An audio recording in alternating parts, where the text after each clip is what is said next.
Bonjour, on va attendre quelques minutes et on commence.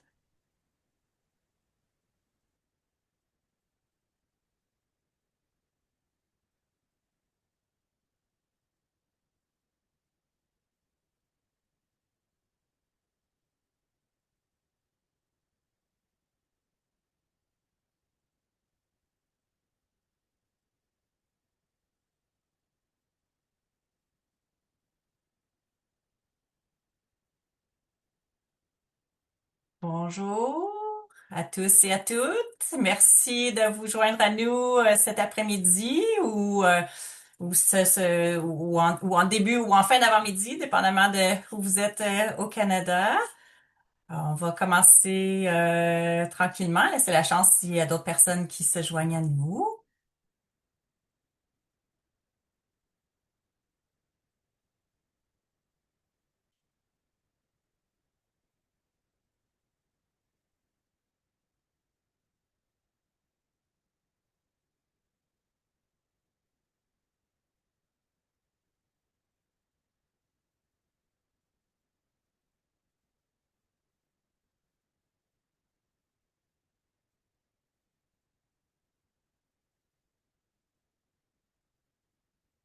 Je peux commencer tranquillement. Les personnes qui se joindront à nous pourront facilement rattraper.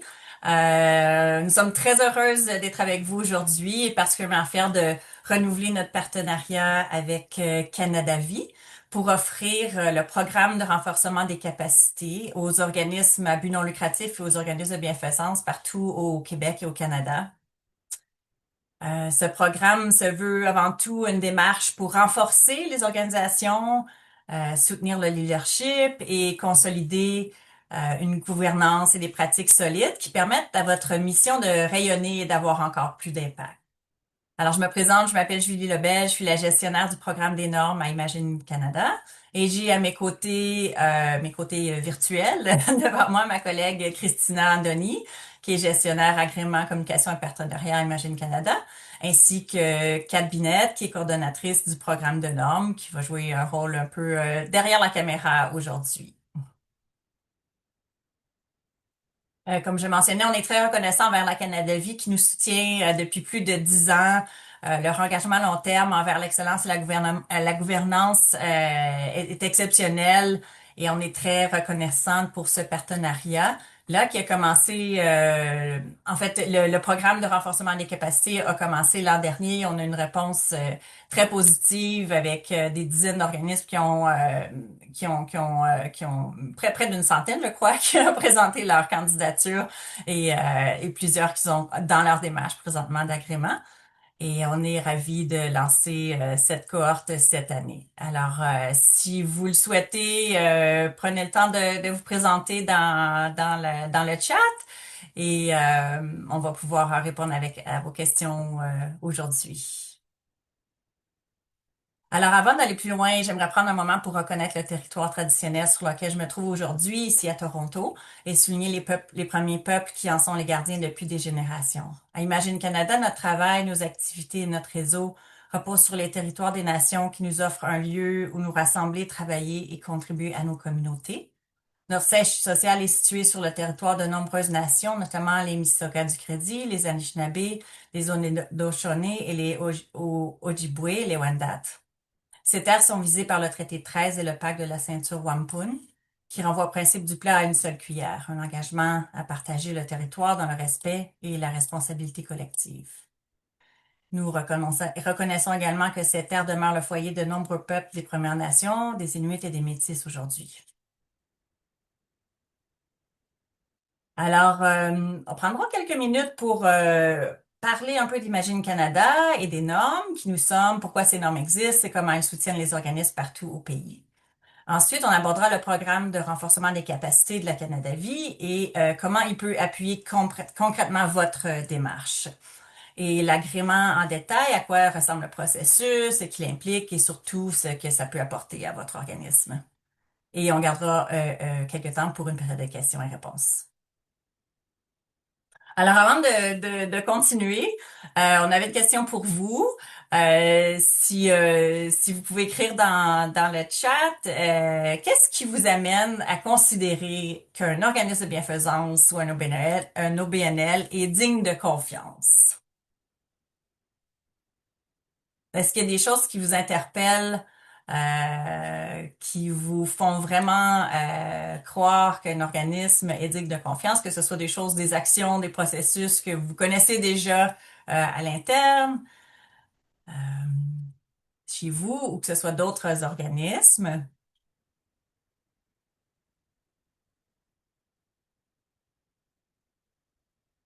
Peut-être que tout le monde est en train de réfléchir. Mais sinon, je peux prendre le temps de mentionner, oui, la transparence. Il y a des thèmes qui reviennent assez souvent quand on pose ces questions-là autour de la transparence, la communication ouverte avec le public. Euh, Souvent, on parle de vérification, de rigueur financière. Euh, vous répondez la réputation du CA, oui, à part de l'appui des partenaires financiers, la bonne gouvernance, la documentation cohérente, des politiques, ce sont des thèmes qui reviennent. En tout cas, vous pouvez continuer à écrire dans le chat. C'est toujours intéressant de savoir qu'est-ce que vous pensez puis qu'est-ce que vous recherchez comme qualité d'un organisme. Alors, on va passer à la prochaine diapo.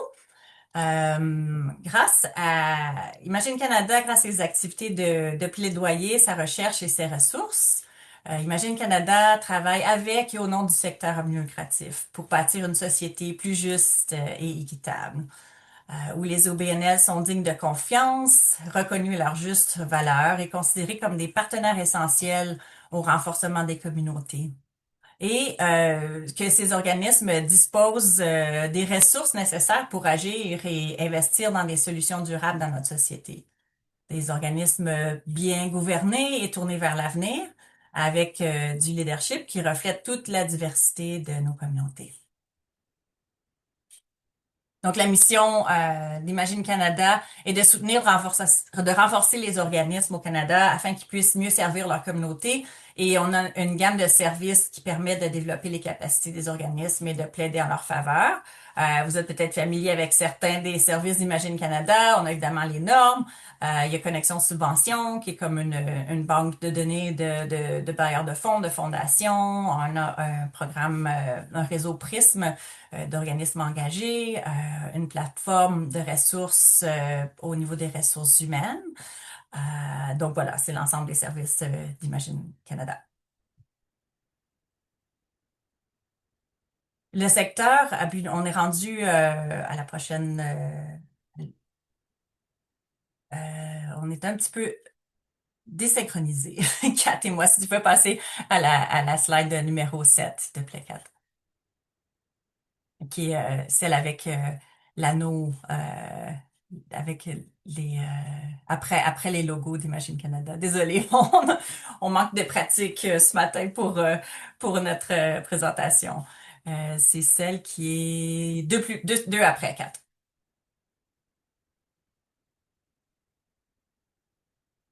Justement, je pense qu'on a peut-être une diapo qui nous manquait. Enfin, le secteur des à but non lucratif fait face à des défis complexes qui demandent des réponses collectives. Et les normes, ça veut un peu comme un cadre qui est développé par le secteur des OBNL pour renforcer la capacité, la crédibilité, la résilience des organisations, que ce soit dans les domaines de la saine gouvernance du CA, la gestion des ressources humaines et des bénévoles, la responsabilité financière, la transparence et la collecte de fonds. Donc, parmi les thèmes que vous avez nommés dans le chat tout à l'heure à propos de ce qui vous donne confiance aux organismes.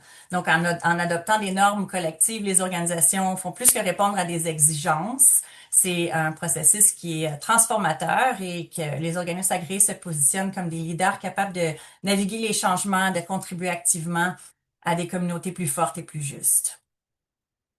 La prochaine diapo. Les avantages il y a deux grands objectifs derrière les normes et l'agrément. Le premier objectif en est un qui est transformationnel. Donc, c'est plus qu'une reconnaissance formelle, c'est vraiment comme un levier de changement qui permet d'élever nos pratiques, de renforcer la gouvernance et améliorer la gestion. Et c'est un processus qui permet de rehausser les standards internes, de vraiment contribuer collectivement à faire évoluer l'ensemble du secteur au pays en élevant la barre pour plus de rigueur, de transparence et d'impact. Et le deuxième objectif, lui, se veut un peu de démontrer sa crédibilité, que ce soit auprès des donateurs, des donatrices, des bailleurs de fonds ou du grand public. C'est vraiment comme l'acquisition de l'agrément du sceau de confiance des normes. Donc, justement, quand je parlais des avantages qui sont comme plus internes ou intrinsèques, on parle de renforcer la gouvernance.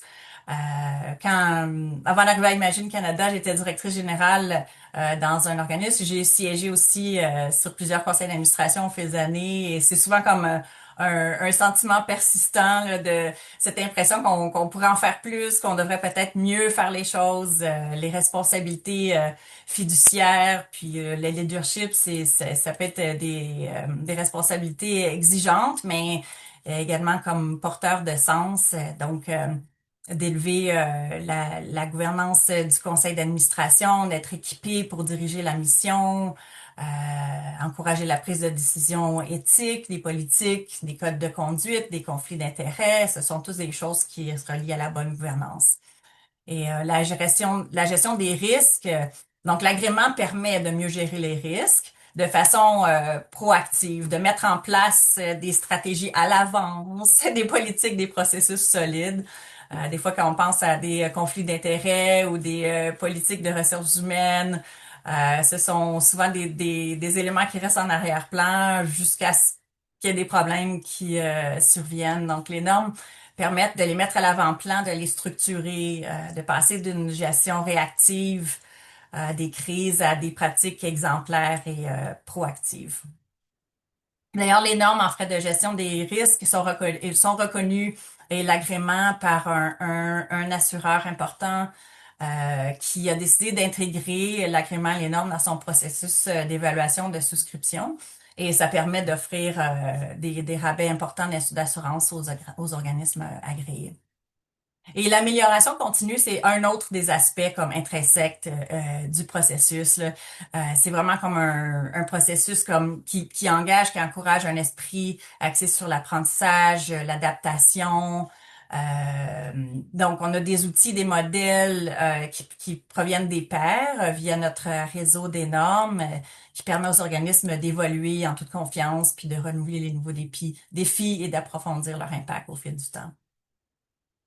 Donc, dans la prochaine diapo, on parle le plan externe pour vraiment démontrer sa crédibilité. Donc, en obtenant l'agrément, en affichant le sceau de confiance, on voit le- le- l'aspect transformateur, mais aussi en adoptant des pratiques exemplaires, ça élève les standards collectifs, puis qu'on le veuille ou non, ben, ça influence aussi l'accès aux ressources.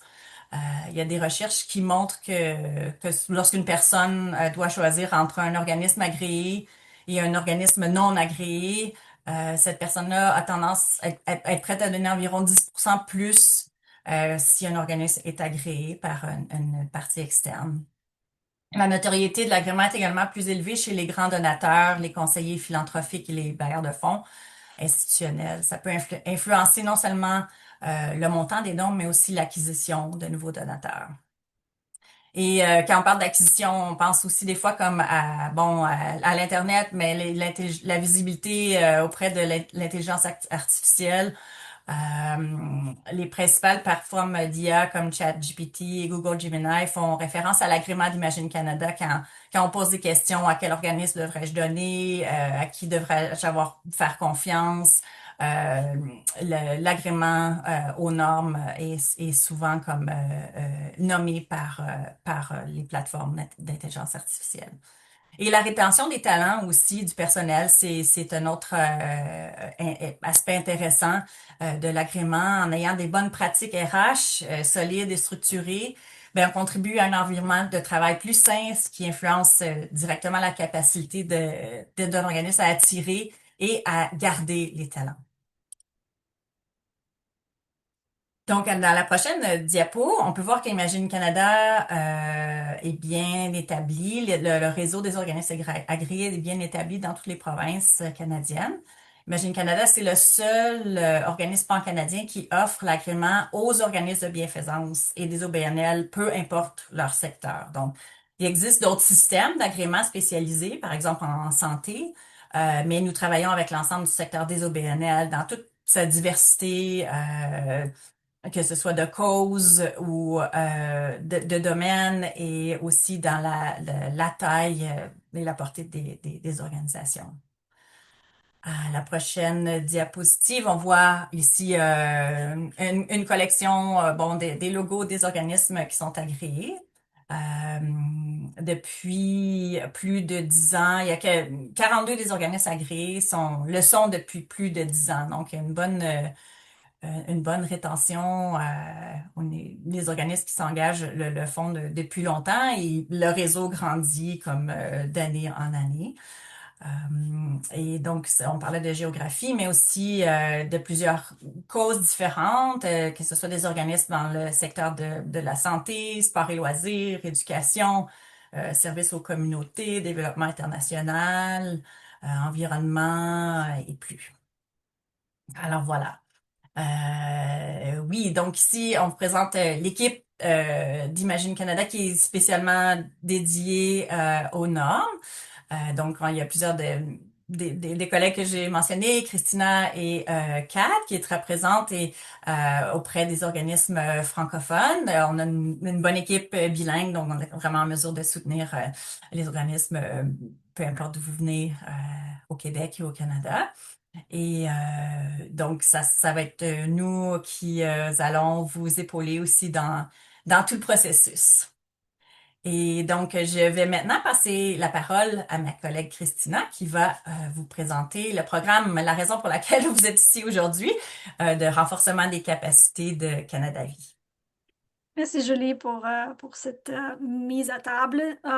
Donc, on continue avec le programme de renforcement des capacités de la Canada Vie pour cette année. C'est la deuxième édition et on est très content qu'on a cette opportunité d'offrir le programme de nouveau aux OBNL et des organismes de bienfaisance partout au pays. Le programme existe pour aider les organismes comme les vôtres à franchir une étape importante en matière de gouvernance et d'excellence organisationnelle ou de gestion. Euh, Bien sûr que le programme va un peu au-delà d'un simple financement ou soutien au financement. Il vise à offrir une porte d'entrée à l'agrément, mais aussi de connecter votre organisation, votre organisme à un réseau national des autres organismes de bienfaisance et des OBNL qui sont engagés envers des normes développées par le secteur pour les secteurs à but non lucratif, pour avoir un impact durable au sein de nos communautés cancer. Si on parle des objectifs de programme pour votre organisation, c'est en participant, vous avez l'occasion de renforcer ces pratiques de gouvernance pour éclairer la prise de décision et accroître la confiance du conseil d'administration, du personnel, des bailleurs de fonds, des différentes parties prenantes. Vous avez l'occasion d'améliorer sa capacité de gestion pour offrir des programmes de manière plus efficace et efficiente et aussi joindre un réseau de pairs, de partager des connaissances, d'apprendre l'un de l'autre et à contribuer de diffuser de meilleures pratiques dans le secteur à but non lucratif. Donc, au fond, nous, dans le secteur à but non lucratif, on est fort juste à la manière que tous les organismes individuellement sont forts. Donc, vraiment, on espère de réussir par ce programme de aider de plus d'organismes de suivre le processus d'agrément dans le but de renforcer ses capacités, renforcer sa résilience et contribuer au secteur en ensemble. En ce qui concerne l'admissibilité, le programme est ouvert à tous les organismes de bienfaisance et les OBNL enregistrés au Canada. Nous encourageons particulièrement les candidatures d'organismes dirigés par des personnes noires ou racisées ou qui desservent ces communautés afin de soutenir la diversité, l'équité et l'inclusion dans le renforcement de notre secteur. Ce sont de valeurs très proches à Imagine Canada et c'est ça qu'on souhaite par le biais de programmes. Donc, on encourage les organismes et on encourage aussi les organismes qui sont diversifiés de tout point de vue, d'aussi de nous contacter au cas où ils ont besoin de peut-être soutien pour avoir plus d'accessibilité aux formes de demande, etc. Donc, on va encourager toutes les organisations qui aillent tout le soutien nécessaire afin de déposer leurs demandes.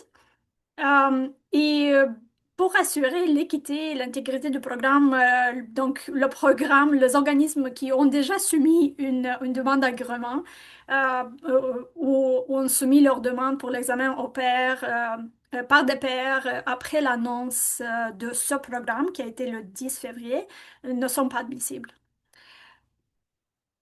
Les avantages concrets, donc quels sont les bénéfices pour les organismes participants?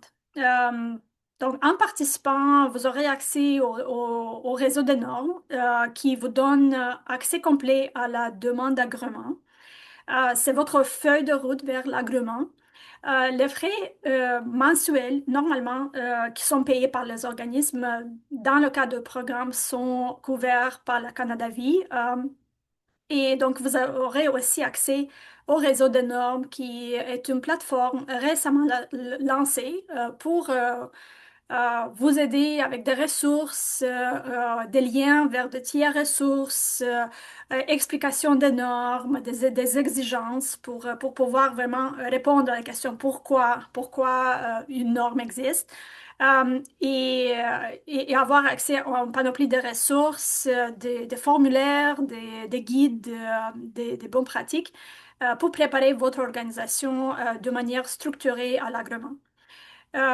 Vous aussi aurez accès à un accompagnement personnalisé par notre équipe professionniste et vous allez avoir une personne ou une ressource dédiée de l'équipe de normes qui va vous accompagner tout au long du parcours d'agrément.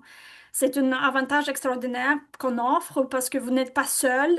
Donc, c'est pas juste une organisation qui commence tout le parcours d'agrément et n'a pas aucune aide. On est là pour vous, pour répondre à vos questions, pour suggérer des ressources, pour trouver des réponses à vos questions. Donc, il y a toujours une personne là pour vous accompagner même dans le cadre des prochaines étapes, dans le cadre du parcours d'agrément, quand vous déposez votre demande, il y a de retour avec notre personnel qui s'assure que vous répondez à toutes les exigences des normes et que vous êtes bien préparé pour soumettre votre demande.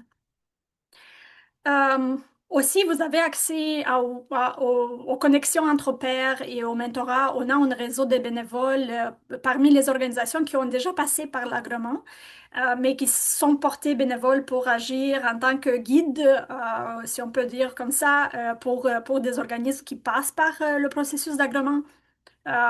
Donc, c'est des organismes qui ont essayé de faire le mariage de point de vue peut-être sous-secteur ou profil similaire au vôtre. Donc, on essaie de faire le match le plus approprié afin que vous puissiez bénéficier de cette soutien additionnel. Et en plus que toutes les ressources qui sont gratuites. Et pour Imagine Canada, c'est toujours important d'offrir des ressources gratuites parce qu'accessibilité est une valeur très importante pour nous. Et un exemple de cet outil est notre outil d'analyse des écarts qui est accessible en ligne, qui est la première étape de tout le processus d'agrément où les organisations l'accèdent. Il est chargeable gratuit en ligne, et contient la liste des normes pour toutes les organisations consultées, même ceux que, par exemple, maintenant ne sont pas préparés à passer par tout le processus d'agrément ou encore réfléchissent ou juste sont intéressés d'améliorer leur pratique interne. Donc, ça peut aider n'importe quelle organisation de n'importe quelle taille, mission, etc., de, de, pardon, je vais éteindre ça, euh, de utiliser cet outil comme outil de amélioration. Euh, donc, et en plus que ça, on offre d'autres ressources on développe spécifiquement pour des organisations qui passent par le processus d'agrément. Donc, à part de nos outils gratuits, on offre aussi des ressources développées spécifiquement pour nos organisations. Et comme je mentionnais, l'offre mensuelle d'accès au réseau des normes est couvert par la Canada Vie, mais aussi Canada Vie généreusement couvre le frais de demande. C'est une frais unique payé par des organisations quand elles sont prêtes à soumettre leurs demandes pour l'évaluation par les pairs. Donc, c'est payé une fois. Et les organisations qui vont par la suite, qui sont acceptées, donc ils assument les frais annuels de la licence. Donc, c'est les frais si une organisation passe par le processus avec succès, le processus d'agrément avec succès. Donc, cette frais de licence est assumé par l'organisme chaque année pour la durée de l'agrément qui est 5 ans. Voici, c'est une sommaire de tous les frais et pour nous, l'accessibilité, c'est très important. Donc, notre grille tarifaire est progressive et il permet à tous les organismes de toutes différentes tailles de se retrouver là-dedans. On vous suggère de la consulter. Comme mes collègues ont dit avant, tous les diapos seront vous envoyés. Donc, vous allez accès à tous les liens, mais aussi, c'est des informations publiquement disponibles sur notre site web. Donc, pour les étapes, les prochaines étapes et les échéanciers, ainsi que concerne le programme de renforcement des capacités de la Canada Vie, comme la majorité peut-être d'entre vous ont vu. La première étape, la demande pour la première étape est disponible en ligne, donc elle est en cours. Et on vous invite de déposer vos demandes jusqu'à la date limite de 27 mars. Et c'est un court formulaire où on demande les informations de base sur votre organisation. Si vous pouvez aussi inclure, donc on demande une courte description de votre motivation, pourquoi vous souhaitez à poursuivre le processus d'agrément maintenant, pourquoi c'est important pour votre organisme. C'est d'avoir une idée quelle est la motivation en arrière de ça. Et quand À la fin de cette étape, on va évaluer l'éligibilité de toutes les organisations et ils vont passer à l'étape suivante, est une étape où on examine. On va créer un comité mixte formé par les représentants d'Imagine Canada et de la Canada Vie qui vont analyser. Donc, il y a un autre formulaire avec d'autres questions quand même courtes de remplir où on demande aux organisations d'expliquer mieux comment ils voient les prochaines étapes dans leur agrément. Comment ils envisagent de poursuivre l'agrément parce que c'est quand même un investissement de temps et aussi de ressources de la part de l'organisme et on veut s'assurer que l'organisation a réfléchi de qu'est-ce que c'est nécessaire afin qu'elle puisse accomplir le tout avec brio. On va nous guider par des critères liés à l'équité et l'inclusion que je mentionnais auparavant. Par la suite, les organisations qui ont passé avec succès cette étape, on demande une lettre d'engagement signée par le conseil d'administration et aussi par le plus haut dirigeant. D'habitude, c'est le directeur ou directrice exécutive. Et c'est une lettre qui confirme l'engagement vers le processus d'agrément, que l'organisme comprenne les termes et les échéanciers du programme. Par la suite, vers l'automne, et cet échéancier peut changer. On utilisait l'échéancier de l'année passée comme guide. On a testé des choses, mais je pense qu'on peut être un peu plus efficace peut-être cette année. Donc, peut-être certaines dates vont changer, mais on vise quand même l'automne comme date où on annonce la liste finale des participants au programme et aussi on encadre les participants en leur donnant accès. On leur donne accès à notre plateforme de demande où ils peuvent commencer la demande d'agrément. Et aussi, on donne accès au réseau des normes où ils peuvent accéder à toutes les ressources disponibles là-dedans. Donc, pour la suite, c'est, on, le diapo suivante, c'est un aperçu du processus d'agrément en général. Donc, pour vous donner une idée des étapes qui s'en viennent, qu'est-ce qui se passe après automne. Donc, après automne, théoriquement, bon, pratiquement, toutes les organisations vont avoir accès à la demande. Donc, ils peuvent commencer déjà le travail afin euh, euh, de collecter toutes les exigences requises par les normes. Donc, ils peuvent commencer de travailler sur la demande. On offre aussi l'opportunité via cette plateforme aux plusieurs représentants de l'organisation de travailler sur la même demande. Donc, c'est quelque chose d'envisageable. Et par la suite, quand l'organisation est prête, elle transmet la demande pour une vérification interne qui est faite par l'équipe d'Imagine Canada. Il y a d'habitude un tour-retour parce que notre équipe vraiment travaille fort avec l'organisme pour s'assurer que l'organisme est bien préparé et que le taux de succès est très favorable pour la suite. Après ce tour-retour et amélioration de la demande, elle est soumise pour une revue par la paire. Et le programme se base sur nos pairs qui sont des volontaires indépendants. Ils sont représentants du secteur et donc la rigueur du programme vraiment repose sur eux qui s'assurent que toutes les demandes sont toutes les organisations qui ont soumis leurs demandes. Donc, euh, la demande correspond à toutes les exigences de normes. Et ensuite, la décision finale est prise par le comité de décision de l'agrément. C'est un sous-comité de notre conseil des normes qui est une structure de gouvernance de notre programme de normes qui assure la rigueur du programme et donc la décision finale est prise.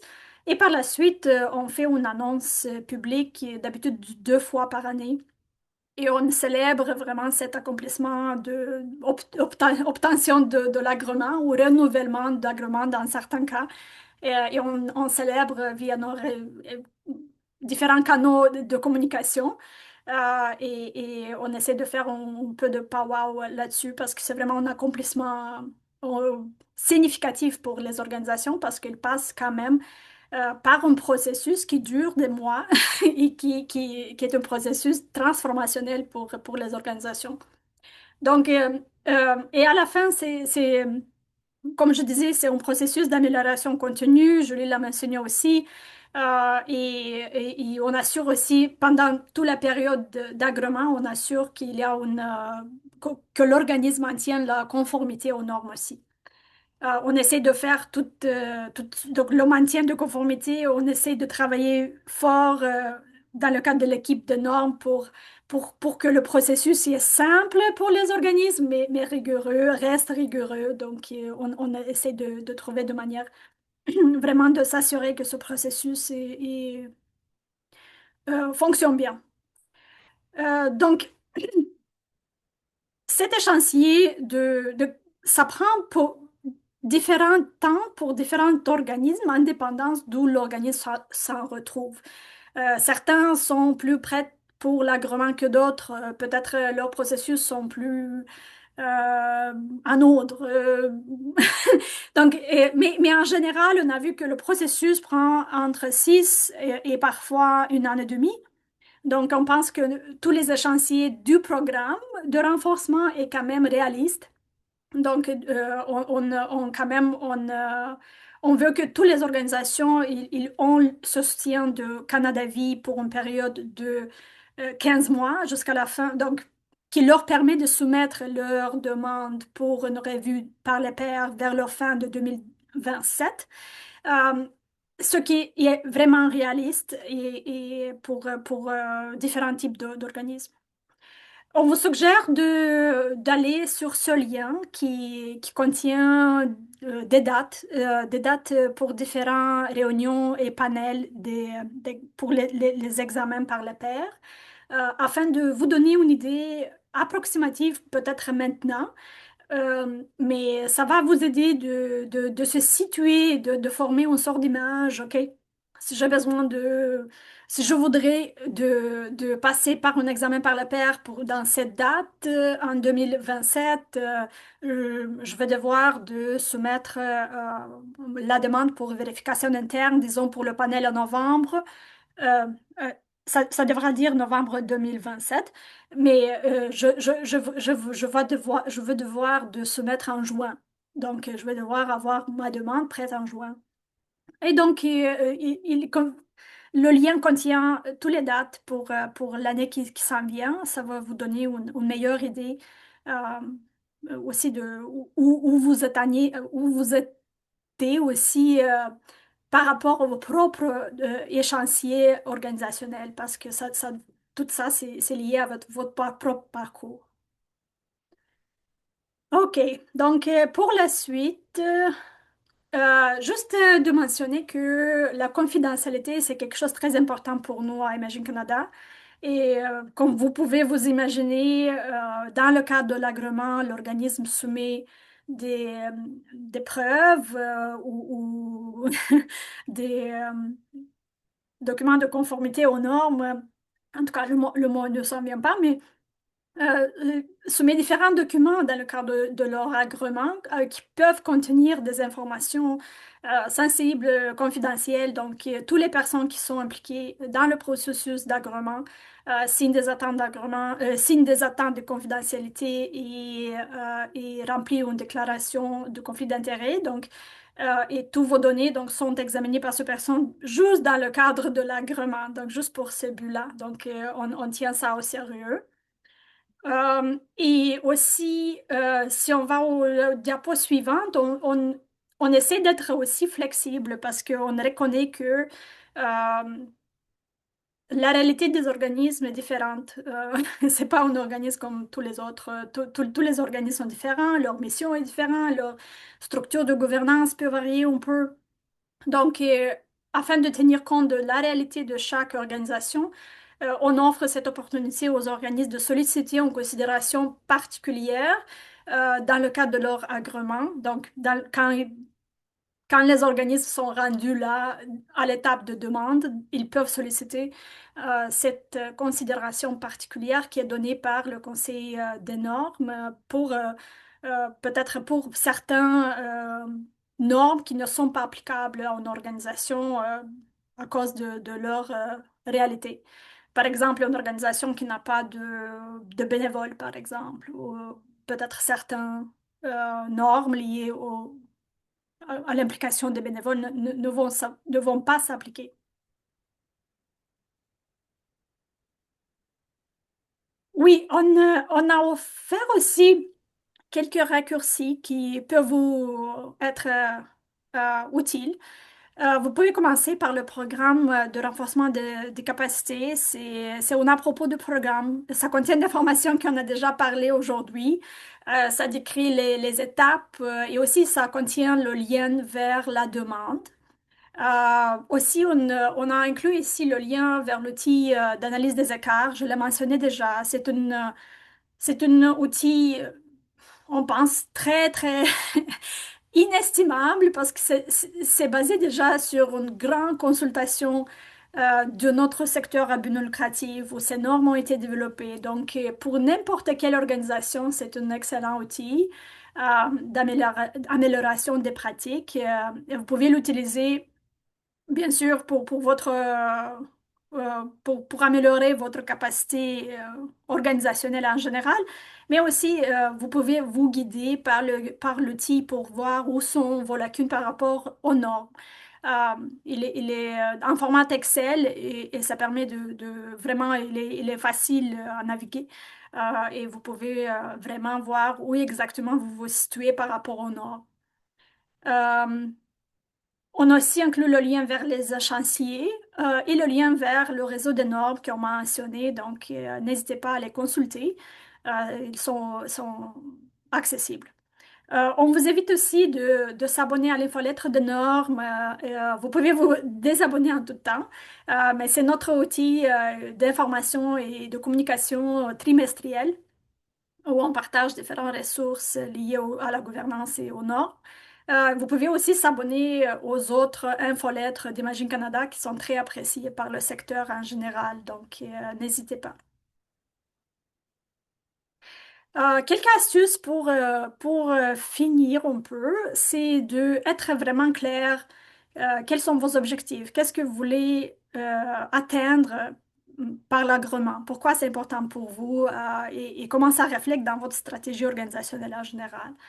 Euh, Commencez tôt. Utilisez l'outil d'analyse des écarts pour évaluer votre préparation, comme on disait. Vérifiez les échantillons au programme et comment il se traduit ou, ou peut-être pas, ou vos propres échantillons organisationnels. Et par la suite, l'autre diapo suivante est de parler à votre conseil d'administration si c'est quelque chose qui est intéressant pour votre organisme. Parler à votre conseil d'administration. On est souvent aussi interpellé à peut-être présenter plus d'informations qui sont plus ciblées pour des conseils d'administration, diapos, présentations des normes. On aussi peut vous accompagner pour ces présentations et présenter les normes au besoin. Donc, c'est quelque chose qui est offert. On est disponible pour ça. Assurez-vous que toutes les demandes, tous les formulaires sont remplis euh, complètement et que vous respectez les délais. Donc, c'est ça qu'on finit notre présentation. On est ouvert à vos questions. Vous pouvez les poser dans le chat. N'hésitez pas. Peut-être des questions liées au programme ou à Imagine Canada. Ou on est ouvert à ça.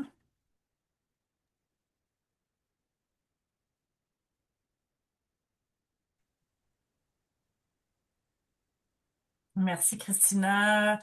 J'ai mis dans les liens, je suis désolée d'avoir interrompu, mais oui, oui, effectivement, on pose la question. Oui, vous aurez accès à la présentation. On va vous envoyer un enregistrement de la présentation d'aujourd'hui et un PDF avec toutes les diapos qui incluront tous les liens. Donc, j'ai mis quelques liens au fur et à mesure que vous parliez, Christina, pour que les gens puissent consulter un peu télécharger l'outil d'analyse des écarts pour avoir une idée de c'est quoi ces normes-là, de voir, c'est vraiment comme un outil de départ important pour voir où est-ce que vous en êtes. Évidemment, le processus d'agrément, c'est justement comme un processus pour travailler sur ces étapes-là. Donc, ne vous laissez pas décourager si vous regardez les normes et dites, oh non, on n'est vraiment pas là. C'est exactement à ça que ça sert. Ça sert à avoir comme un processus structurant qui vous permet de plonger et de planifier le travail,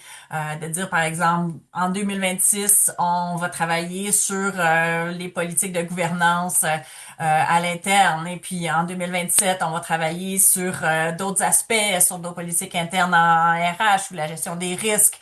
Alors, donc c'est pas quelque chose qui se fait du jour au lendemain. Vous avez probablement certaines choses en place déjà. Donc les normes offrent un peu comme un cadre là, pour voir comme bon, on a déjà ces normes-là, mais on pourrait l'améliorer de telle façon. Ça aurait besoin d'être revu par le conseil d'administration à chaque 5 ans, par exemple. Il y a certaines exigences en termes de temps comme ça. Donc, on parle souvent comme de la demande. Donc là, il y a un petit peu deux volets. C'est que c'est le programme de la Canada Vie, ça vous laisse la possibilité de présenter une demande pour avoir un appui financier pour pouvoir ensuite travailler sur les normes et vos processus internes pour amener votre organisme à devenir en conformité avec des normes établies par le secteur et en espérant que ça puisse être un processus enrichissant euh, pour vous, pour vos employés, vos bénévoles aussi.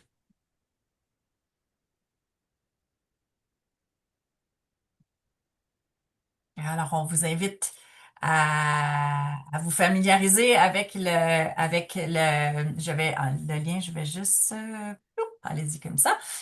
Comme ça, vous n'aurez pas besoin d'attendre après les slides. Vous pouvez tout de suite, vous êtes déjà possiblement au courant.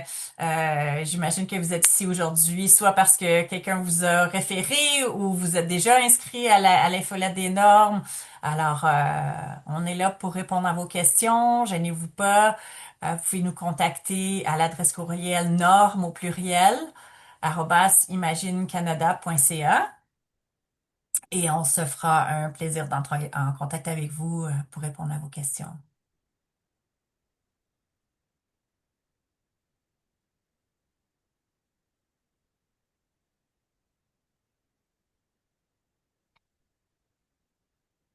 Bon, il semble qu'on n'a pas de questions, mais comme je le disais, n'hésitez pas à nous contacter. On est là pour vous. On est toujours content d'entendre de nos secteurs et de milieux francophones en mot spécial aussi. Ça apporte une diversité très appréciée.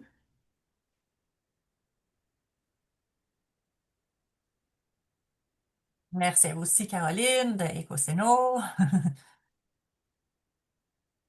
Et si on n'a pas de questions, on peut finir un peu plus tôt. Je pense que tout le monde va apprécier un peu de repos jusqu'à la réunion suivante, peut-être. Merci à tous de vous être Merci. joints à nous aujourd'hui.